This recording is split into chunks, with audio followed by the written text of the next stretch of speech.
Hi everyone, in this video we'll be translating the chords we made last time into some orchestral instruments. Okay, so starting with the low strings, we'll get the bass notes done first.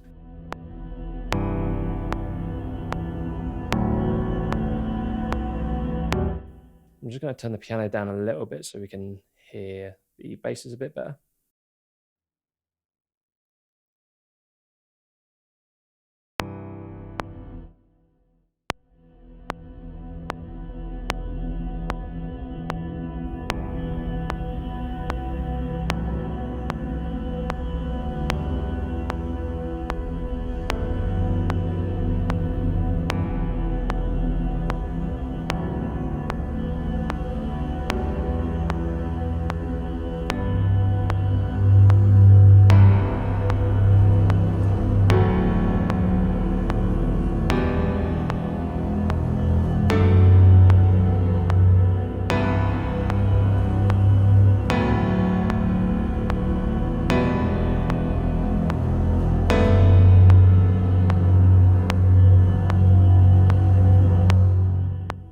It's up to you which register you put it in.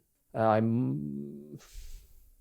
guess it depends on the feeling you're going for, but I think for this one, I'm going to keep it here for now, and then I can go lower as we go throughout the piece.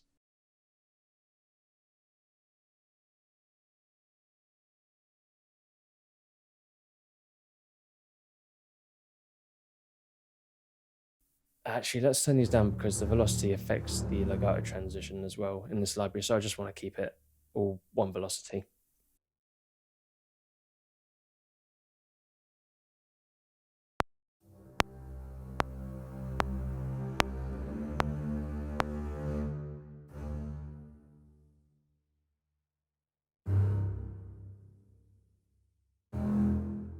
So the legato transition in CSS and some other string libraries can be quite long, so you need to adjust the note starting time. And there's two ways you can do this. You can either set it to about -2 to 300 ms up here in the delay area, or what I prefer to do is just to drag the notes back a little bit. And it's usually about, depending on the legato transition, it's about an eighth note.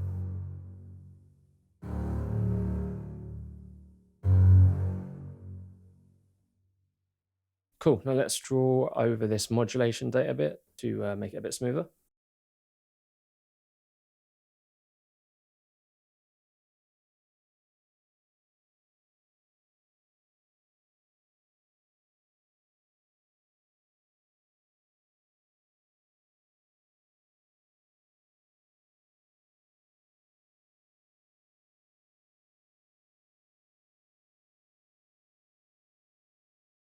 Actually, maybe let's not have a full chord in the last one. We can finish on a D, so it's just hanging there towards the end of the build-up.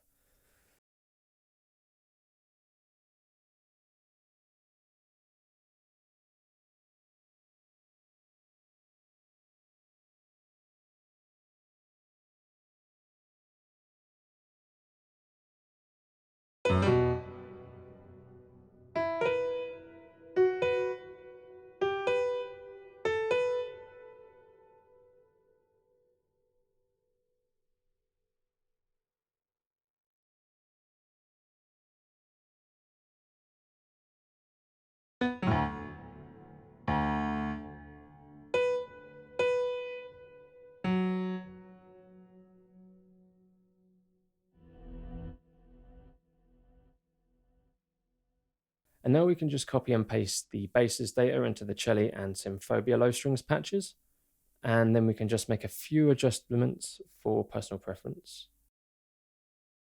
The lower the strings, the beefier they're going to sound, which is what I was saying earlier in the video, how I wanted to start higher so we can build up into that beefier sound as we get towards the end.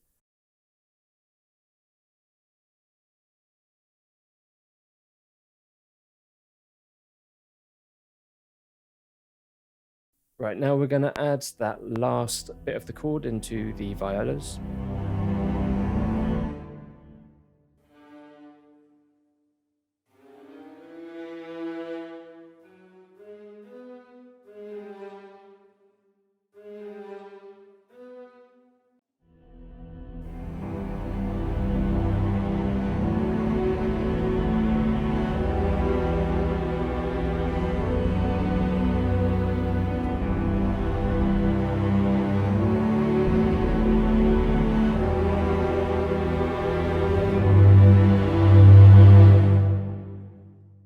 So altogether, the notes look like they're quite close together, which is a little bit unhelpful for what I'm trying to explain to you. But in reality, if you were to look at a score, they're a lot further apart, which spaces out the chord a lot more so you can hear it better.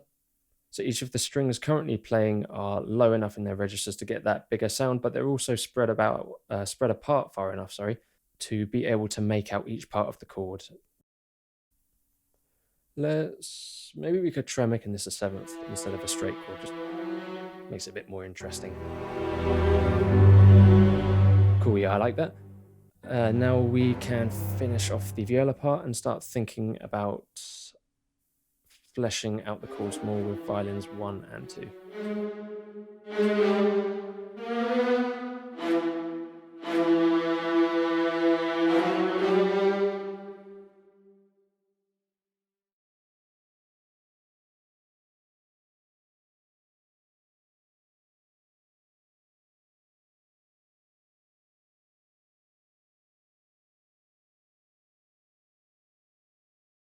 We'll just have them towards the second half of the track though, and this will assist the build up a bit better.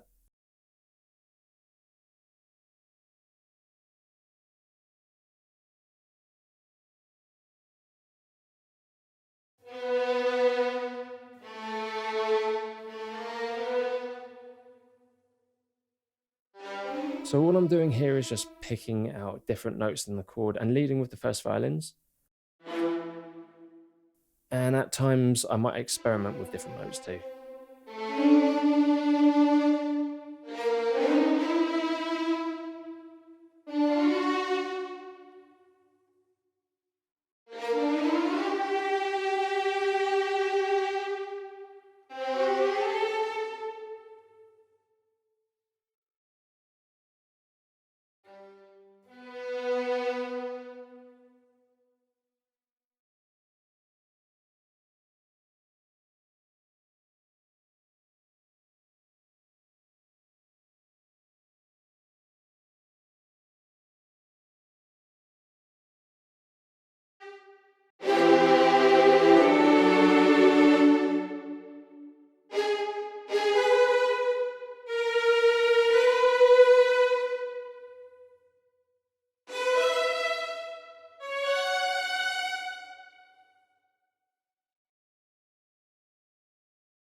Great, let's check it out.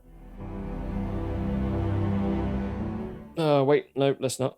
So we're going to bring the basses and Chilean a little earlier, I think. Get a little bit of a foreshadowing action going on. Probably best for it to start on a C though, rather than an E, because the synth pad is also playing a C and a G.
And with the Symphonia patch, I'm going to apply some expression to it because it doesn't fade to silence with modulation alone like the CSS patches do.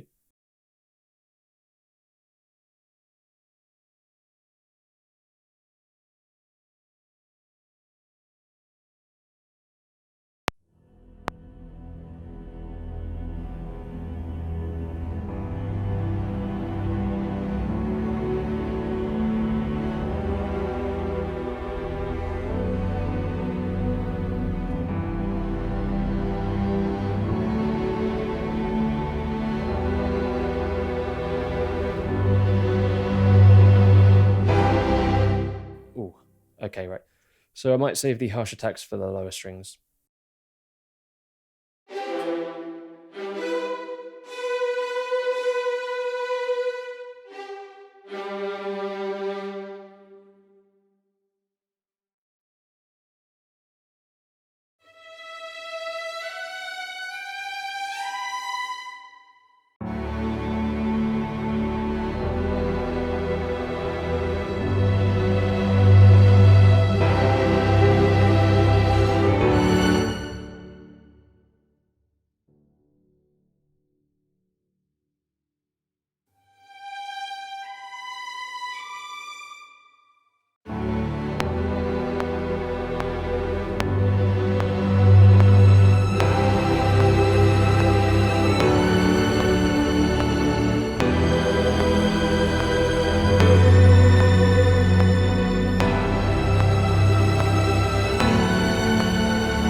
These other high string patches, they're my melody patches, even though they're not really a melody, but more of like a voice leading with the chords. So these are more effective higher up in the range but basically the human hearing picks out higher frequencies a lot better. Let's make the last chord a little longer, maybe about 1 bar should be good, and I will probably end up changing that again at some point.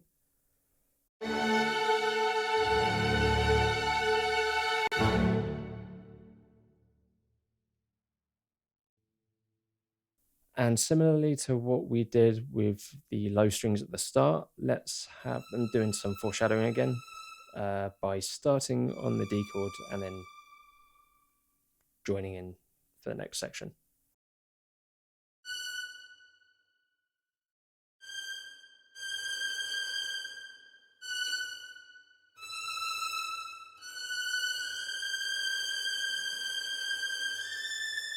And then we can do some more drawing over the modulation.